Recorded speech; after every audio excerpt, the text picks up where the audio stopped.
গোপালগঞ্জের টুঙ্গিপাড়া গেমাডাঙ্গা সরকারি উচ্চ বিদ্যালয় মাঠে জিটি জোন এফসির আয়োজনে শুরু হয়েছে ৮ দলীয় এক জমজমাট ফুটবল টুর্নামেন্ট। খেলাধুলার মাধ্যমে যুব সমাজকে ইতিবাচক কর্মকাণ্ডে সম্পৃক্ত রাখার লক্ষ্যে আয়োজিত এই টুর্নামেন্টের শুভ উদ্বোধন ঘোষণা করেন গোপালগঞ্জ ৩ আসনের সম্মানিত সংসদ সদস্য প্রার্থী তরুণ সমাজসেবক অ্যাডভোকেট শেখ হাবিবুর রহমান হাবিব।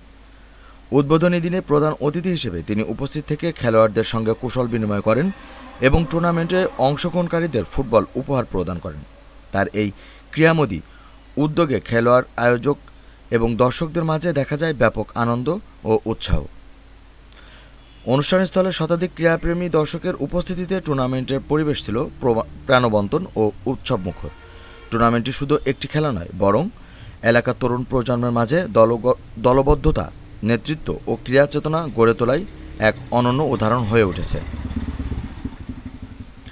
এ ধরনের ক্রীড়া উদ্যোগ এলাকার যুব সমাজকে গঠনমূলক পথে পরিচালিত করতে কার্যকর ভূমিকা রাখবে বলে মনে করেন সচেতন মহল।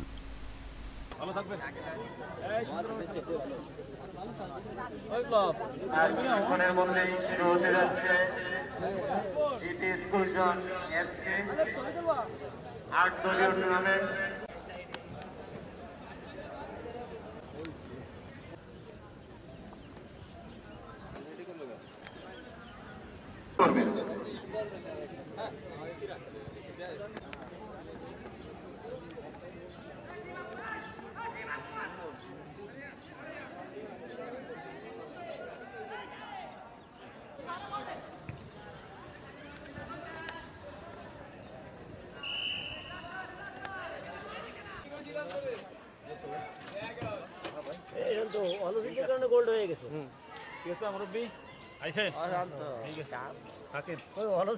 গোল্ড হয়ে গেছে।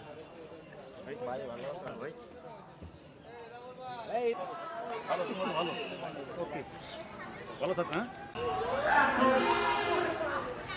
ভালো আছেন আপনারা? দেখেন খেলা দেখেন।